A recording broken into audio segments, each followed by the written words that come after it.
Many people will be waking up this morning to the harrowing detail revealed in the sentence hearing of ex-Met Police officer Wayne Couzens, who kidnapped, raped and murdered Sarah Everard in March of this year. It's been reported that Couzens could be handed a whole life order, meaning he would die behind bars. That life would truly mean life, which I believe is exactly what he deserves.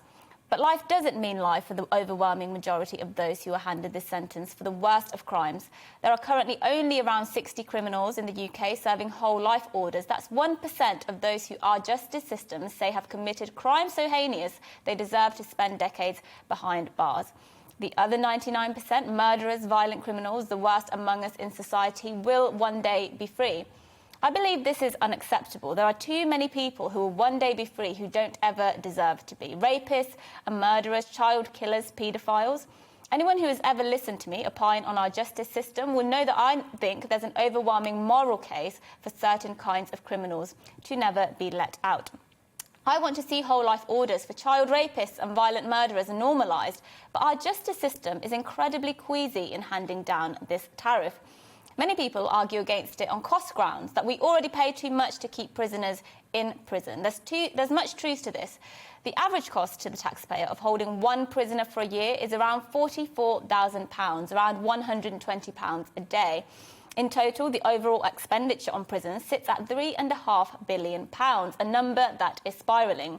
Keeping the most serious offenders locked up is even more, reportedly nearly double that cost. In fact, the price we pay for keeping prisoners behind bars is reported to be higher per capita than any EU country, and even America, which houses 1 in 4 of the world's prison population. Now, there are so many questions to be asked about our justice system, issues about resources spent on low-level crime, issues about inadequate rehabilitation of those who only deserve limited sentences. There's issues about race disparities, about overcrowding, issues about drugs and gang violence within prison walls. But the question has to be asked, if the moral case for keeping more prisoners locked up behind bars until death is strong, if we as a society think it's pressing that this change happens and happens fast, are we, the public, willing to stomach the cost? My personal response is yes. I'm ideologically averse to higher and higher taxes as a solution to all of society's problems. But would I be willing to pay more taxes to ensure the worst among us never get a chance to roam the streets again? Yes, I absolutely would.